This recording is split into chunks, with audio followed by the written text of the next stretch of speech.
Hi class, this is Professor Brennan, and today I'm going to talk to you about small group and leadership, or leadership in the small group.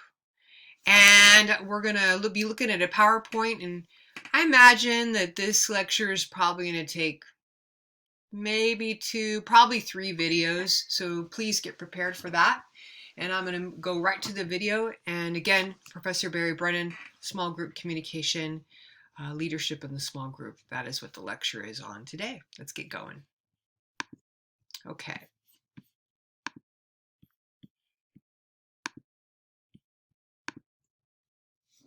Okay.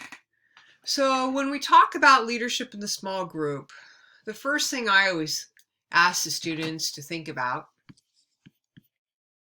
is, how do we know, right? How do we know someone's a leader? What makes someone a leader? What is it about? Why do we like leaders? Like, what is that about? So I came up, if we were in class, I'd have you come up with ways to define what a leader is.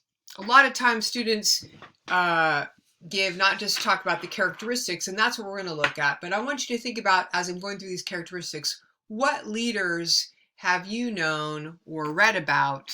Maybe some that are still living, some that have passed away. And it's not limited to just famous people. It can be someone in your family. Who do you think of as a leader and why? These are just some of the things that I came up with. So a leader is honorable, right? We sense that they have some honor about them. A leader is someone usually we look up to. A leader is also responsible, right? They take care of things. We can rely upon them. They're dependable. A leader is also caring. This can't be understated, right? We have to feel like the person that's leading us does care about us, right? And oftentimes we see this person as not being a selfish person. They're in service to others. They're unselfish. A leader has character. What does that mean? It can mean different things for different people. But character, in public speaking, I teach that ethos actually translates from the Greek word ethos translates into character. Character has to do with honor. So some of these words will be redundant, but they kind of play off of each other. But someone who has character, usually we feel like they have good values. They have good moral standing in the community or in their nation, right? Or maybe even in their family. Usually this person, they have an attractive personality. People come to them. People are interested in being near them.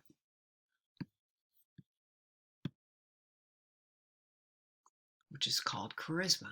Okay. So when we say someone's charismatic, we're talking about someone's personality that draws people in. The way they talk, the way they communicate, the way they hold themselves. People want to be near. They want to hear what they have to say. That's charisma. They have a special little, I always say sometimes people have a special little sparkle about them, right? And not everyone, you're going to learn more about leadership as we move on, but not everyone is, first of all, no one's born to be a leader. There's different kinds of leaders, but different situations bring out different characteristics in people. So you might be a leader in one situation and not be a leader in another. And you might be charismatic in one situation, but not in the other. Okay? Just keep that in mind. Also, when we're talking about this, we're talking about a leader's prepared, right? Someone we can trust. They've done their homework. We can rely on them. Someone that's not prepared is generally not. They're prepared in some way, whether that's a life experience, but they're ready. A leader has knowledge, right? A leader has someone, they know things, they have experience. And finally, the leader is trustworthy, right? We can trust that person. There's something about them, right? Maybe it's because they seem honorable. They seem like they care about us. They seem unselfish. We trust that. And you can come up with your own ideas of what a leader is. All right, let's define what leadership is. Leadership is human communication which modifies the attitudes and behaviors of others. Okay? Leadership is human communication that modifies, so modifies means shapes, the attitudes and behaviors of others in order to meet shared group goals and needs. Simple, isn't that like a very simple kind of definition of leadership? So it modifies the attitudes. Attitudes are things we think about, our kind of our position towards something, right? And our behavior, it modifies those attitudes, behaviors of others and gets them to meet so they can meet the group goals, the shared goals and needs of the group. That's what a leader does. And it communicates in such a way to get that done. Okay, so think about that for a minute. What does that mean?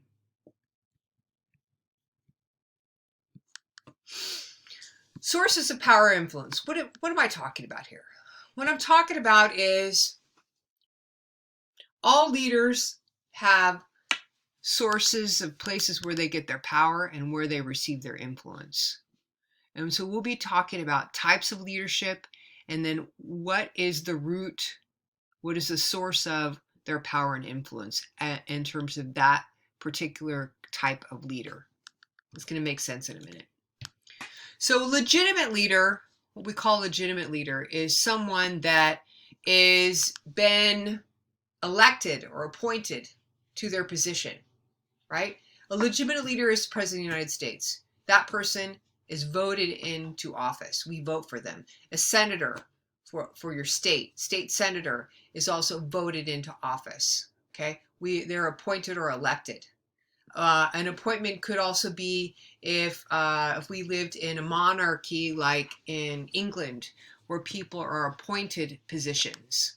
Okay, that someone says, the Queen says, this person's going to be doing this. So legitimate means someone's decided that you are going to be in that position.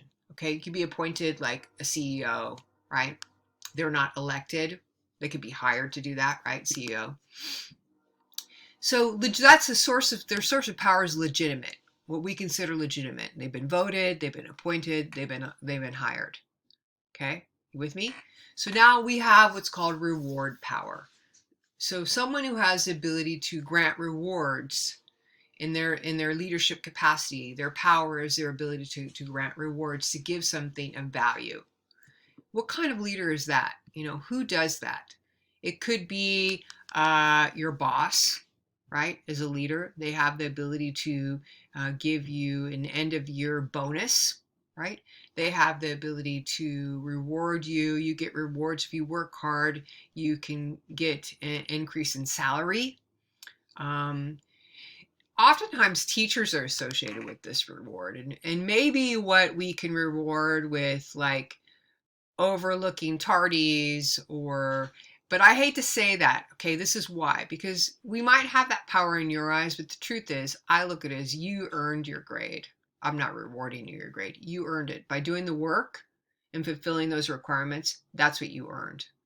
I just provided the opportunity for you to earn it. Okay, punishment power. Who has punishment power in our society? Who? All kinds of people, right? We've got attorney generals. Lawyers have punishment power. Courts, Supreme Court of the United States, punishment power. They can take something away of value, that we have value, freedoms and rights. Also, someone that has the power to coerce. Organizations like the FBI, they lead our country. CIA, those people in power. The Department of Defense. So they have punishment power. Their source of influence is in how to, they keep us, prison systems. These are the sources of power, influence, and the leadership in there. They can take something away of value that we consider valuable. You might even say the IRS, which is kind of funny. Okay, what else? Expert power. Someone who has a lot of knowledge, someone who has credentials. Their power comes from that. They are an expert in their field because of what they know, because of what they've studied. So for me, the work I've done and the study I've done, especially as a person in communication and not a scientist, I have a lot of expert power about wolves. I don't know everything about wolves, but I know a lot more than regular person on the street knows about wolves that just watched, Yellowstone episode on National Geographic or something. I've been studying, I have a sense of what the conversation is about wolves. I've studied the social discourse about wolves. I've studied what the wolf is, the ecology of wolves. I have some expertise in that area. Referent power. So that goes to that charisma, right? Think of people who had referent power that were leaders.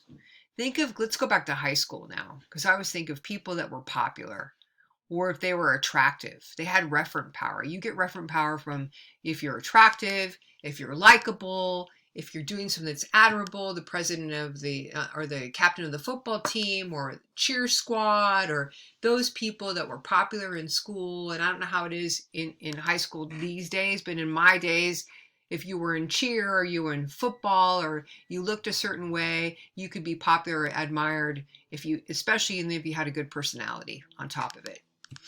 They had referent power. Informational power. Someone who's in a leadership position has control.